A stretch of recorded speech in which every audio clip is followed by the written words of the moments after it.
Welcome back to the Speaking and Communicating podcast. I am your host, Roberta Ndlela. If you are looking to improve your communication skills, both professionally and personally, this is the podcast you should be tuning into. Communication and soft skills are crucial for your career growth and leadership development. And by the end of this episode, please log on to Apple and Spotify and leave us a rating and a review. Now, let's get communicating with our guest today, joining us from Los Angeles. Dr. Roger Wu is an optometrist who's been practicing for over 25 years. He has a very special gift for us that he's developed for our eye health in this very screen heavy world that we live in. And before I go any further, please help me welcome him to the show. Hi, Dr. Wu. Hi, Roberta. Yeah, thanks for having me here today. My pleasure. Welcome to the show. Thanks for being here. You say that screen heavy world that we live in is the new smoking for our eyes. Why do you say that? Well, right now, okay, compared to 15, 20 years ago, we're seeing a lot more issues caused by the screen time, excessive screen time. Primarily the young adults right now, we're seeing a lot more dry eyes. 10, 20, 15 years ago, we rarely see people, 40 and younger getting dry eyes. But right now we're seeing, as kids as young as 9-year-old getting dry eyes. And that's all because of the crazy amount of time that we spend, on our devices. So that's one issue there. And then the second one is, which is more critical, is actually we're seeing changes in the back of the eye, in the retina area. There's this, right, the center part of the retina. There's a place called macula. So you probably heard of that, macular degenerations.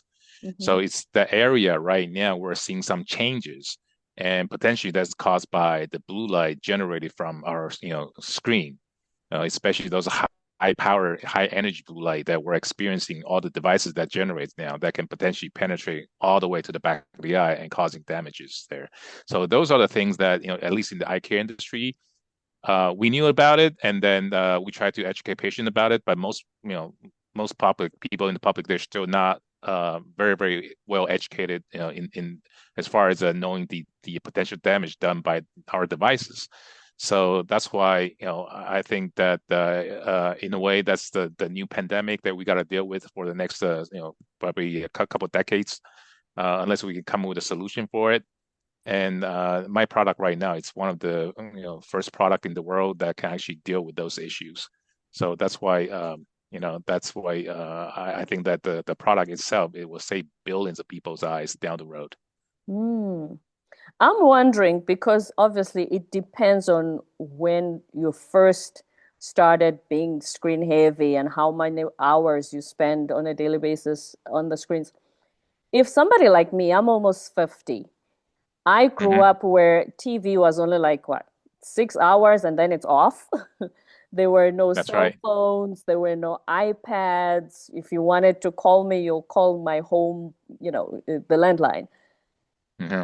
When you see your patients, is there a difference between someone who's older who didn't grow up like this generation where literally a baby at a restaurant is given an iPad so that they keep them busy?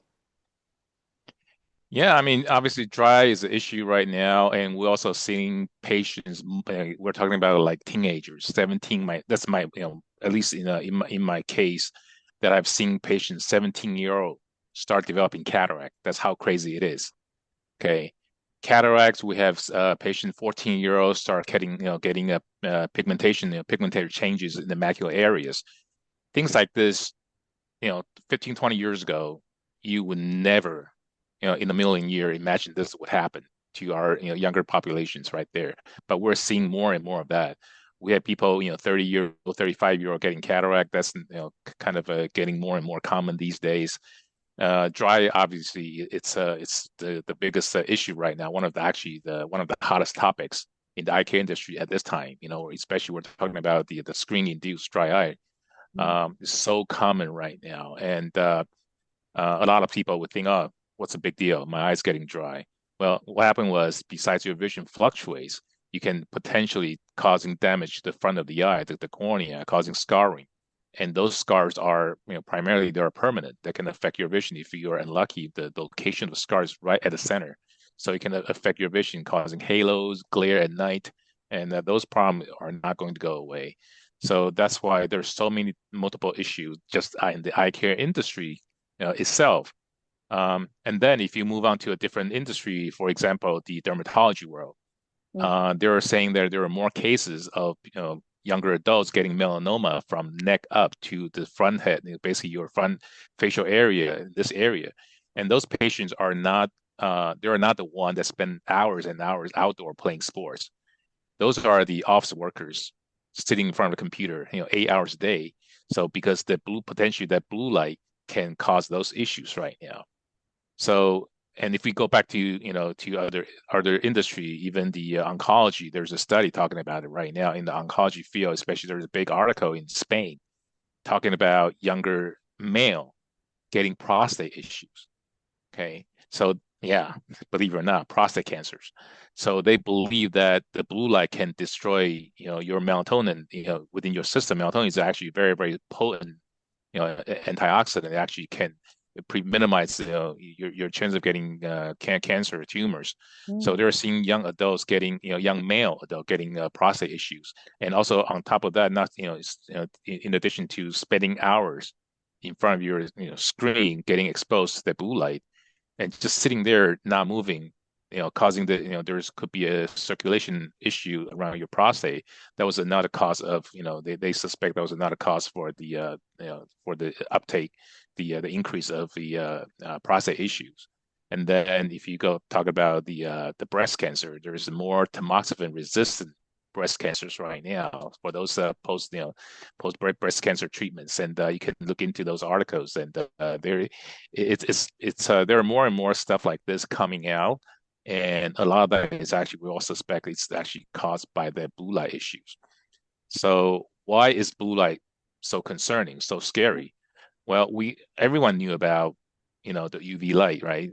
30 years ago, some people Yes, think that's marketing. the Yeah, ultraviolet. Mm. yeah, ultraviolet light. So coming But from the it used sun, to people be think, well, more a yes, that you yeah, SPF and the yep, sunglasses and you're gonna be fine.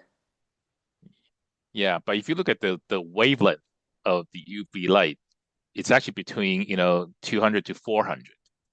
The blue light from our screen actually starts at 400, between 400 and 500. That's blue light. But the one coming from our monitor, our cell phone, iPad, what have you, is actually between 400 and 450. In other words, right next to the UV light. So that's why we know about the UV damage right now. And because the wavelength is very, very close to the UV light, they think that it's also basically the wavelength, the high energy blue light, meaning the one between 400 and 450 nanometers. Those are the one that's causing the issues right now. So it's Mm. very, very concerning. And we also have, sleep apnea issue. People are having difficulty falling asleep right now just Right. because they're exposed to the blue light, and then the blue light will basically destroy your melatonin, your natural secreting melatonin within your system.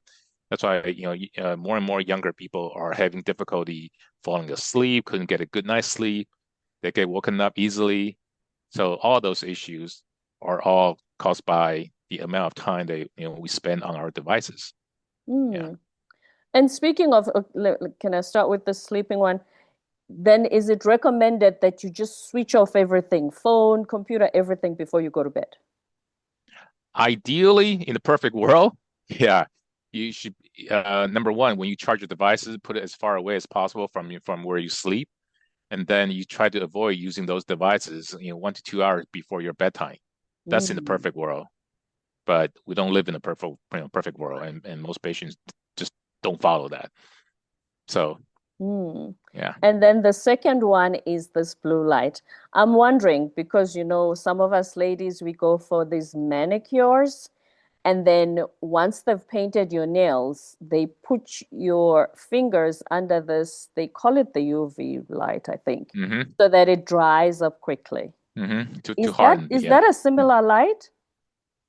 I'm not sure the exact wavelength of that nail drying, UV light, but I'm pretty sure it's between 200 to 400, nanometers. So blue light is just slightly, longer than that, between 4 and 450 coming from your devices. So, but again, I'm pretty sure you don't go do your nail all the time. So your Hopefully exposure not. from it is your risk is I think it's pretty minimal. Yeah. Right. So it's the Yeah. devices at home that are high risk. And now Hmm. so those are the literally the eye and the physical impact of the screen. Is there anything Hmm. else? You've talked about the eye, the potential cancers. Are there any other negative side effects physically that come from us always being on our screens? Well, mentally, I mean, psychologically, there are studies, but it was a much older studies. They were talking about people who spend a lot of time for near work, everything up close, your iPhone, your iPad, whatever you. If you spend a lot of time looking at things up close, mentally it can affect your thinking as well. That's why people get a little depressed looking at things up close. You're supposed to be looking things far away, out the windows more often. That's one thing. And also you have to realize that um, our eyes, okay, if you look at it from the mechanics perspective, our eyes are not exactly designed to look at things up close all the time. Okay, you're putting Mm. tremendous stress on your eyeball. They're tiny little muscle. They have to keep pulling. So that can cause, headaches, neck, shoulder issue. That's another thing. And I mean, just since I just mentioned the neck issues right now, it's funny that because I was doing presentation at NASA, and I talk about when your eyes become tired, become fatigued, human nature is to lean forward.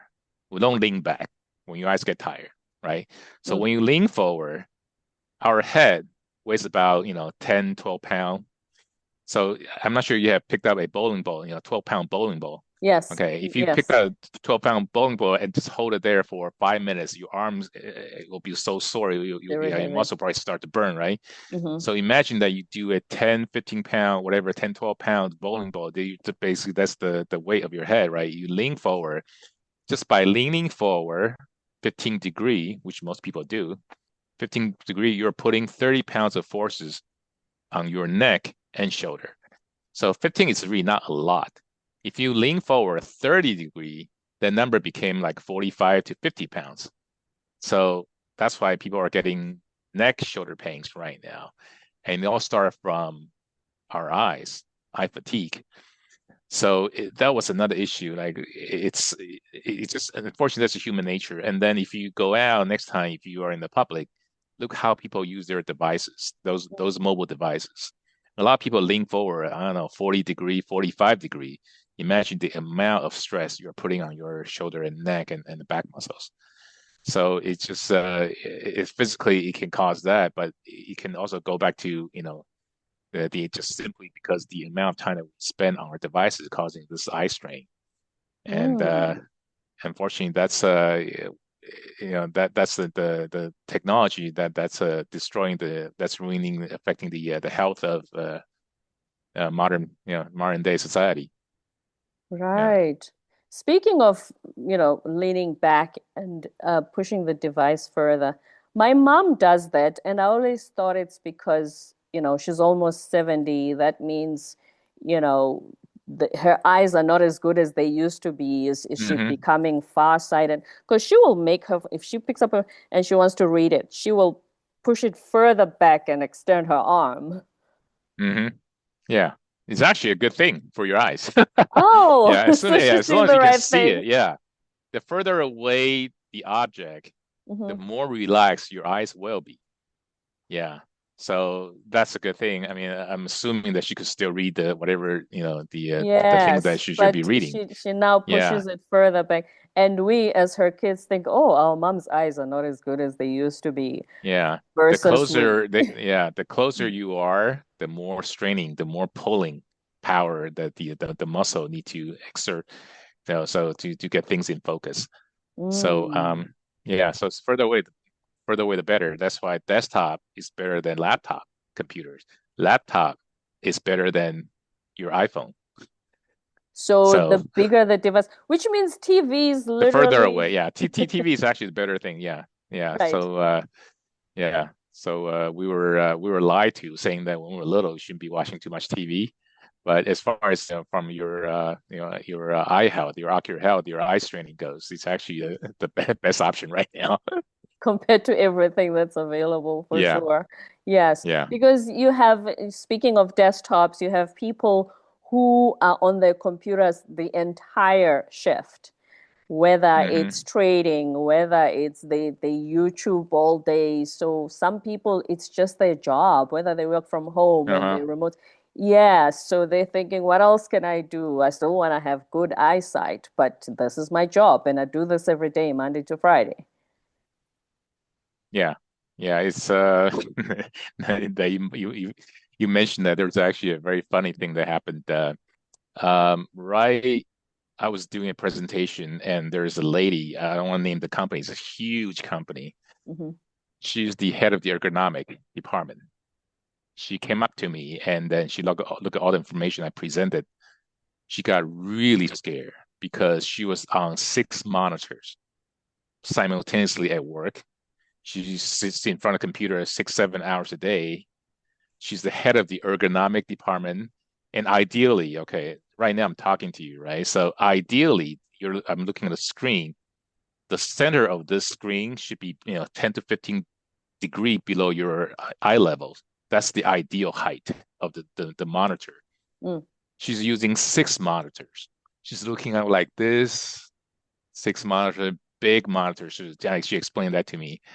That's why getting tremendous neck problems, eyes, the dry eye, everything like this. And she was afraid to mention that to anybody because she's the head of the ergonomic department. Mm. So wouldn't that be funny? Like, so she The came up to me like pressure, privately and yeah. say, yeah. So it's Oh just my one of the things that, goodness. just, viewing distance, the viewing distance of the object is very important, but also the location, position of the monitor is very, very, it's another thing that people sometimes didn't even mention that. So you have to pay attention to the position of the things that you're looking at, the height and also the ambient lighting, the lighting around you. That's very important too. That's why you don't want to use your device in the dark because in the dark, our pupils dilate. So when the pupils get bigger, Hmm. there's more blue light gets penetrate all the way to the retina.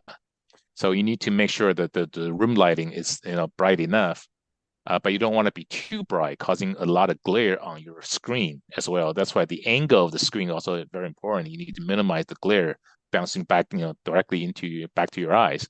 So there's so many little tiny little details that you have to really look into it to make sure that you can continue to have your good eyesight for the long run. Yeah. That's interesting that you say that, Dr. Wu, because you know how we love the cinema feel of the screen and then Hmm. everything goes dark, you get your popcorn. So we Yeah. try to recreate that at home as well. We darken everything, whether we're watching TV or we binge watching on our computer screens. Yeah. So stop doing that. Oh, That's all I so can tell keep you. the lights Yeah, on, TV is actually doctor. okay. Yeah, TV is because it's much further out, so I Right. don't think it will affect your eyes that much. But screen, obviously, you need to have the light turned on. Mm. And obviously, the glare. If you can see reflection of your windows, next time, Yeah. before you turn on your monitor, just looking at this the black monitor, and then see if you can see a reflection of the windows or the room light, the ceiling light. If you can see a reflection from the monitor itself when the Mm. monitor was off, that means there's basically there's the glare, there's the reflection bouncing back into your eyes. So you need to adjust the angle of the monitor to minimize those glare. Yeah. Oh, So okay. that's a issue. Because glare, pretty much by definition, the reflection by definition is a very, very low power flashing light, flashlight shining directly into your eyes. Mhm. So you need to minimize that. Hmm. I'm wondering, are there glasses we can wear while working on our screens so that we minimize the damage to our eyes?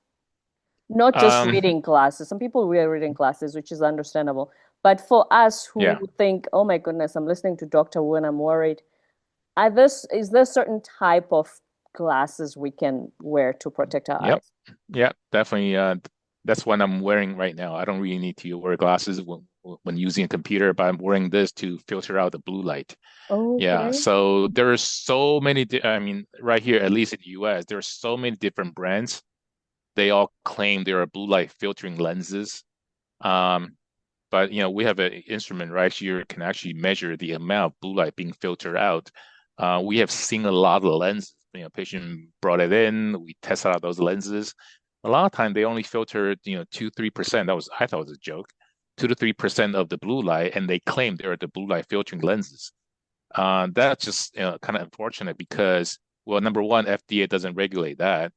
And number two, when they go out and advertise saying, "Hey, we have a blue light filtering, technology," but they only filter out 2 to 3%, you give the consumer a false sense of security. Say, "Hey, I got this pair of blue light lenses. I can still using my computer for 10 hours. I'll be okay." But reality is, hardly does anything to filter out the blue light, to remove the blue light. So definitely get if you can find a doctor who's equipped, to measure the amount of blue light that's being filtered out, that'll be fantastic. Otherwise, just have to do kind of dig in and do your own research, see which one works the best. Right. Right here, the one I'm wearing, I don't get paid by this company. It's actually made by Kodak. Okay, Kodak. These lenses they filter up to 80% of the blue light, and that's pretty Wow. much the highest on the market right now. They're relatively pricey, but I think it's worth it. Yeah. So Definitely. I Especially wear if these you're working. myself. Hmm. My kids wear them. Wear them as well. So pretty much these are the only one right now I recommend. Yeah. Hmm. Definitely. Especially if you're working on watching 7 screens your entire that is a lot. That's a Yeah. lot indeed. So please walk us through the 90-day pilot study that you did. Oh, okay. That's the beverage, the eye drink that I created. We use the formulation that's based on the vitamin called AREDS2, AREDS2. That's pretty much like the gold standard in the eye care industry. If you want to take a vitamin to protect your retina, protect your macula, AREDS2 is the vitamin to get. Okay, so Hmm. our beverages is formulated based on the AREDS2 formulations, and on top of that, we added the omega-3, okay, the essential fatty oil to minimize dry eyes. So there's the EPA, DHA, and then we use the triglyceride form, algae-based triglyceride form, omega-3. So it's vegan friendly. I recruit about four in total, probably like 44 right now, 44 patients. Um, and then we started conducting this pilot studies. And so, you know, most of them, basically drink the beverages religiously. That's a key word. They have to be very compliant by drinking the beverages, at least one bottle a day. And we measure before they start drinking, participate this program. We measure their baseline score. There's it's called MPOS score, MPODS, MPOS score, and this actually stands for macular pigment optical density. It actually measured pretty much the amount of pigmentation in your macula. So why is that pigmentation so important? Okay, the macular pigmentation essentially works just like the sunscreen, sunblock on your skin. Mm. So that pigmentation can actually absorb the harmful, UV and blue light. So we have a baseline score, and everyone has to fall, basically have a relatively low score to begin with, and then they go home and start drinking the beverages. By drinking this every day for 90 days, we brought them back and measured their MPOS score again. Out of those 44, I believe still 44, yeah, there's only two patients that didn't see improvements. Everyone else saw improvement. And those Wow. two that didn't get really, we didn't see improvement. They claim they've been drinking it, but they're younger kids, so I'm assuming they have. Yeah. So it's just one of those things that we have the data to back up the efficacy of our beverages. And that's one thing to measure the pigmentation of your macula. And the second one is actually we're in the early stage right now. We actually there's a questionnaire for dry eye. Dry eye questionnaires go OSDI questionnaires. So that's kind of like again like a gold standard in the dry eye studies. Um, any pharmaceutical companies before they launch a dry eye product, Mm. usually OSDI questionnaire is the one that they use to measure the efficacy of their products. So we have patients come back, came in, we had them do the questionnaire, and then 90 days later, they came back and then do a OSDI questionnaire again, and the majority of them, the score went up. And so it actually, OSDI question is kind of the higher the score, Yeah. the worse your eyes are. So yeah, so the majority of them actually improve on their OSDI questionnaire. So and the quickest one, my patient, she's a broker. She's actually a banker. I'm sorry, at the a bank down the street, pretty close from here, not even 1 mile from here. Mm-hmm. She's been seeing me for, I don't know, 10, 15 years. Always came back, basically always came in complaining about dry eyes. And she was one of our participants. And then within 5 days, not even a week, she felt that her eyes, there were definitely a lot less burning. She felt much more comfortable toward the end of the day. And she was kind of unique case because she only started drinking the beverage not even a week, and she drank on the average 2 bottles uh, basically in the afternoon. She didn't drink any of our beverage in the morning, but after lunch she started drinking it. So it's drinking about 2 bottles in the afternoon. So by 5 o'clock, 6 o'clock, her eyes definitely feel a lot better. She was actually one of the first came in and told me, said, "Hey, look, this is." I know it's kind of crazy, but she said she's not sure whether it's actually psychologically that she feel better, it's placebo effect, but she said that definitely that she feel a huge difference when she started after she started drinking the eye drink. So I think definitely this is definitely a very interesting, very unique product.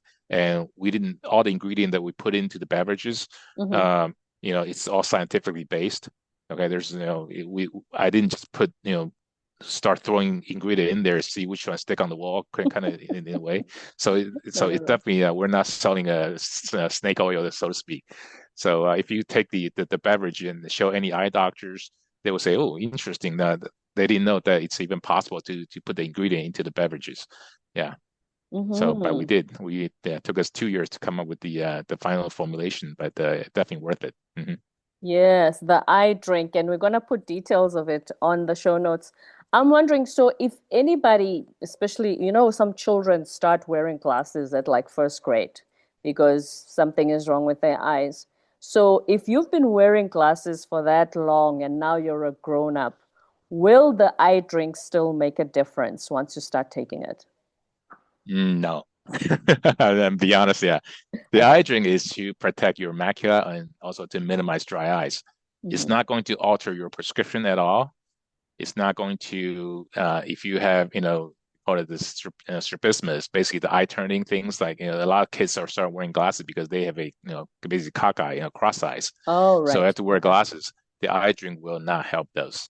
Yeah, the eye Mm. drink is for pretty much we target for anybody who spend at least 2 hours a day in front of their devices every day to minimize dry and protect their retina. So, I mean, who doesn't spend 2 hours each day, with their devices, We right? spend a lot So more than it's yeah. that. So Sure. if you want to continue to have a very, very healthy, macular pigmentation score, and also, basically, you don't want to have it, trying to minimize your dry issues, then Hmm. the eye drink is the best solution right now. Yeah, so that's Yeah. what the purpose of it is. You're not here. Hmm. I'm glad that you're clarifying that you're not making claims that you can cure any any Yeah. vision. Yes.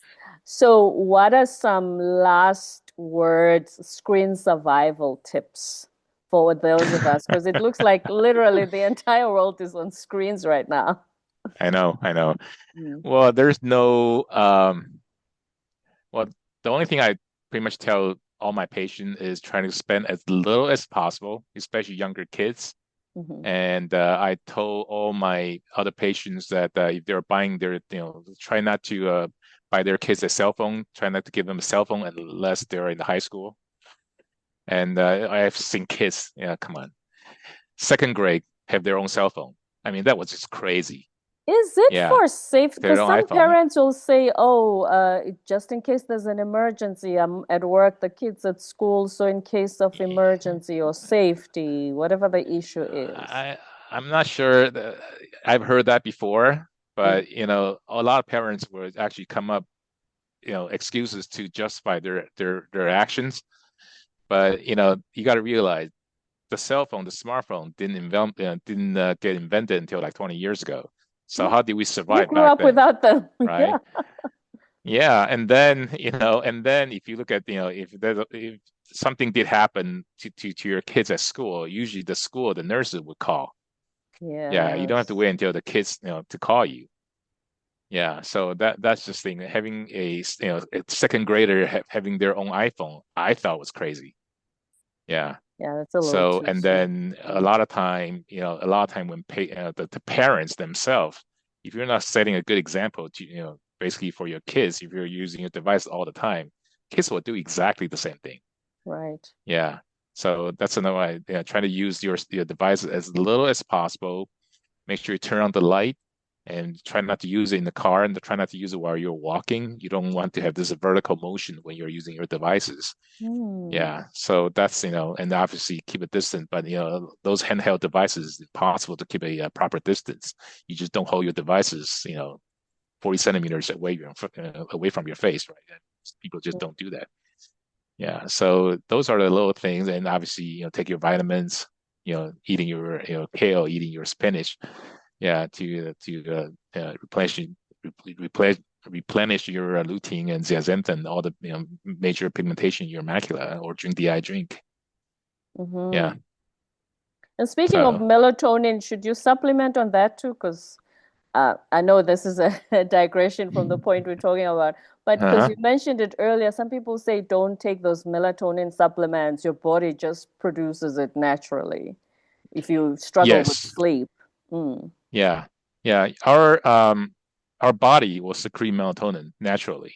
But the problem is our pituitary is supposed to, pituitary gland in our brain is supposed to secrete the melatonin.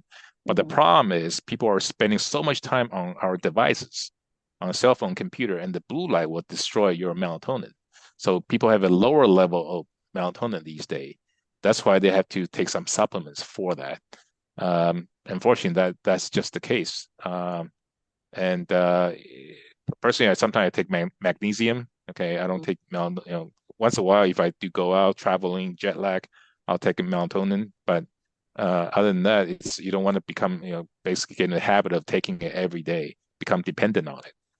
So and change your device, your screen habit. That's probably more important than anything else. Mm-hmm. So, in conclusion, it's better for me to binge watch my show on TV rather than on the computer. Just Yes, kidding. yes, yeah, Okay. yeah, Much yeah. better for my eyes That's if true. I do that. Yes. Yes. So, Hmm. any last words of wisdom? Anything that we should, at least, is there a habit we can adjust? Because we're still going to be on our screens, let's be honest.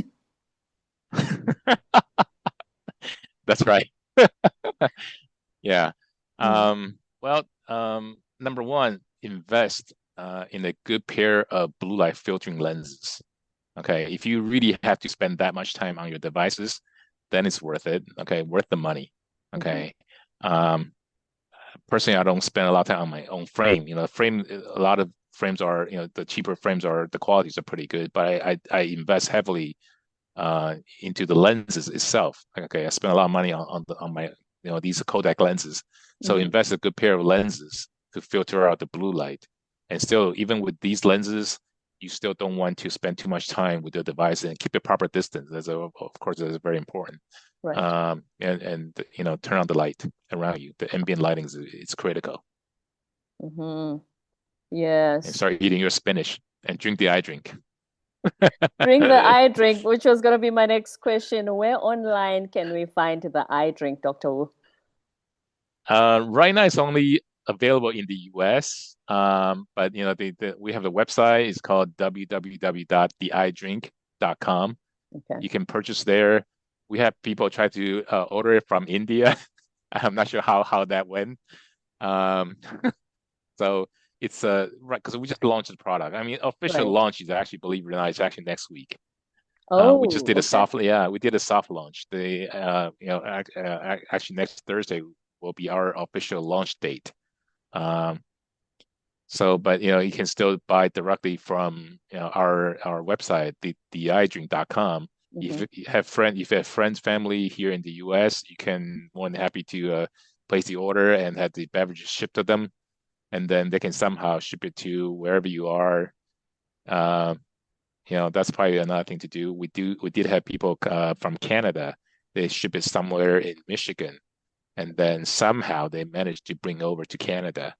So that's another thing, because right now we're only focusing the U.S. market. Okay. So the eyedrink.com, easy to remember. Mm-hmm. Yeah, we'll put the details on the show notes. Is there any other way in which our listeners and viewers can find you if they would like to stay in touch? Probably the best way is go through a LinkedIn. Okay, I do have profile there. I do have a marketing team, manage my social media. I don't spend a lot of time on my social media. Very well. So don't be surprised if they're the one actually responding to some of the things, some of the questions. But if there are certain more critical questions that they didn't know how to answer, usually they would just basically let me know. So I'll personally log on and try to respond to those inquiries. But LinkedIn is probably the best way to find me. Excellent stuff. Dr. Roger Wu, the optometrist of over 25 years, founder of the Eye Drink, who's helping us with our eyesight and eye health in this screen-heavy world. Thank you very much for being here, Dr. Wu, and for sharing your All right. expertise with us. We will continue to follow up on this. All right. Thank you. My pleasure. Don't forget to subscribe, leave a rating and a review on Apple and Spotify, and stay tuned for more episodes to come.